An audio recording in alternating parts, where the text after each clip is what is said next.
It was a crisp April morning in 1935 when Bert Hobson, a seasoned fisherman, set out from the coast of Coogee, Sydney. Little did he know this routine fishing expedition would soon lead to a discovery that would shock an entire city and send ripples through its underworld. Coogee Beach, once a bustling hotspot, had seen better days. The demolition of the Coogee Pier, with its grand 1,400-seat theater, lively ballroom, and bustling penny arcade, had left a void. The once thriving beach was now a shadow of its former self, struggling to track the same steady stream of patrons. Business was particularly dire for the Coogee Aquarium bats, now the Coogee Pavilion, managed by Charlie Hobson and his son, Ron. Desperate to revive their fortunes, they needed something extraordinary to draw the crowds back. On this fateful morning, as the sun began to rise over the horizon, painting the sky with hues of pink and orange, Bert cast his nets into the calm waters just 3 kilometers off Coogee.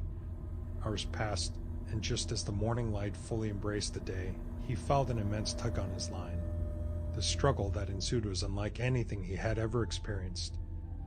After an intense battle, he managed a hole in his catch. Struggling mightily in his nets was a colossal tiger shark, nearly 14 feet or 3.5 meters in length and weighing over a ton. Recognizing the potential to turn his luck around, Bert decided to transport the shark to the Coogee Aquarium baths. The news of the capture spread like wildfire, and within hours, the shark became a star attraction. Children pressed their faces against the glass, while adults marveled at the sheer size and power of the beast. However, on April 25, 1935, Anzac Day, things were about to change. At 4:30 in the afternoon, as the shark swam ominously in the large saltwater pool, onlookers watched in horror as the shark suddenly began convulsing violently. Without warning, the shark had regurgitated a rat, a bird, and more horrifyingly, a human arm which floated at its post in the water before slowly sinking to the bottom. It bore a distinctive tattoo of 2 boxers in a fighting stance and had a length of rope still attached to the wrist.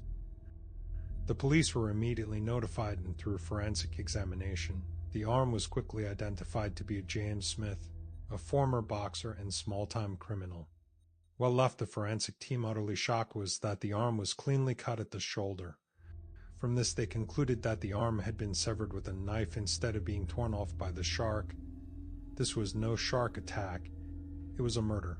As detectives delved into James's background, they were able to uncover that he was no ordinary man. James was tangled in a large web of criminal and shady dealings. As their investigation continued, they were led to Reginald Holmes, a wealthy businessman who ran illicit operations including drug trafficking and insurance scams, and had previously employed James for various illegal schemes. Reginald was a man of contradictions. On the surface, he was a respected boat builder, running a thriving business in Lavender Bay and living in a prestigious residence at McMahon's Point. He dined at the Royal Sydney Yacht Club and was a pillar of the local Presbyterian church. But beneath this veneer of respectability lay a career steeped in crime. Holmes uses speedboats to coordinate cocaine drops from passing ships at Sydney Heads and engaged in various insurance scams. Through deeper investigation, detectives identified that James had spent his final night alive drinking with a certain Patrick Brady. Patrick was an ex-serviceman and master forger who had fallen in with Sydney's criminal underworld. It was a Sunday night, April 7, and the pair were playing a noisy game of cards at the Cecil Hotel in Cronulla. They soon moved on to a small cottage Patrick had rented less than 2 kilometers from the hotel. James was never seen again. Just 3 weeks after the tiger shark regurgitated James' arm, Patrick was arrested for his murder. However, police faced a significant challenge. Without a body, a single arm is not proof that a murder has taken place. Initially, Reginald denied any involvement with Patrick or James' disappearance. However, during the trials, the case took a dark twist. Perhaps succumbing to the pressure and realizing the evidence against him, Holmes attempted to end his life. One fateful morning, he took his speedboat out, downed a bottle of brandy, and shot himself in the head. Remarkably, the bullet only grazed his skull, throwing him into the water. He managed to pull himself back on board and proceeded to zoom around Circular Quay, disrupting the morning ferry services, and led the water police on a 4-hour chase around the harbor. Finally, 2 kilometers out to sea, he stopped and allowed the police to take him. When Reginald was finally released from the hospital some weeks later, he confessed to the police, although his subsequent statements to the police were rambling and inconsistent. One thing remained certain. Reginald claimed that Patrick Brady had murdered James Smith, dismembered his body, and disposed of the parts in the ocean. Patrick had kept James' arm to intimidate Holmes into paying him money. Fearing exposure, Holmes threw the arm into the sea at Maribor, only for it to be swallowed by the massive tiger shark. From this statement, Reginald was set to testify at the inquest into James' death. It was June 12th, and the inquest was promised to shed light on the murky details of the case. But on the morning it was to begin, Reginald was found dead in his car, 3 bullet wounds in his chest. Without Reginald as the main witness, the case against Patrick crumbled.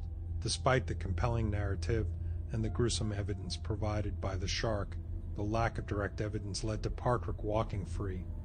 Unfortunately, James and Reginald weren't the only casualties of the shark arm case.